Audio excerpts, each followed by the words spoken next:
America First Action spokesperson, Steve Cortes. Steve, great seeing you, my friend. It's been a long time.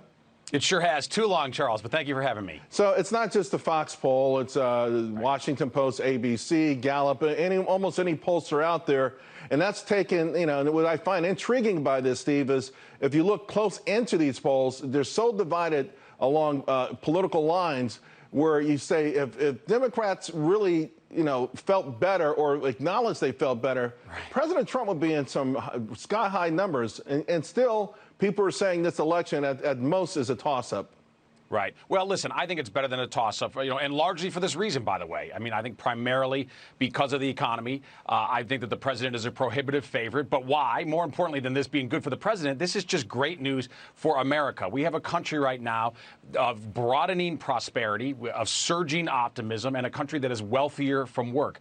That's the backdrop for a successful country, and it's also the backdrop for a successful re-election, because thankfully also in this poll, if you dig into the details, people do credit President Trump for this. For example, we often hear from people in the opposition and the so-called resistance that these are the leftovers of Obama momentum. Well, this poll, this Fox News poll, tells us the opposite. At the end of the Obama administration, only 3% of people said they were extremely optimistic about the economy. That number has now risen all the way to 20%. Right, so many-fold higher are extremely optimistic, and a record amount, at least in this century, since 2001, in almost 20 years, are optimistic overall. And yet, Steve, it's clear the country is divided more than ever, and in recent memory, certainly.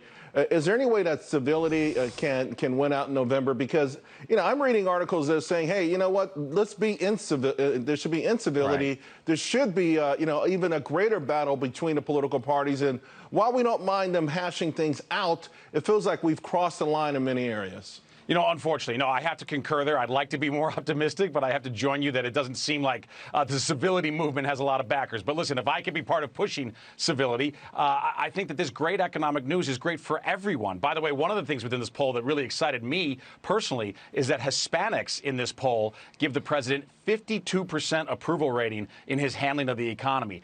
That's really monumental. And by the way, the Democrats seeing that number have to absolutely be terrified. But to this point of civility, too, I think one reason that we're so polarized is because too much of corporate media in this country simply doesn't want to talk about this great news. When I was a kid on Easter, we used to watch that epic movie, The Greatest Story Ever Told, about Jesus. Well, this is now the greatest story never told. The American economy and the surging wages out there in the country for everyone, but most especially for the people who needed it most. Minorities, people with lower education, blue collar. Although, Steve, I did see a headline on Political that said Trump's stock market taking a hit, something to that nature. So maybe if the market's down enough, they'll start talking about the market and the economy. Right. Hey, I got to let you go, but it's been great seeing you. Hope to get you back on real soon. You bet. Thank you. Meanwhile, folks,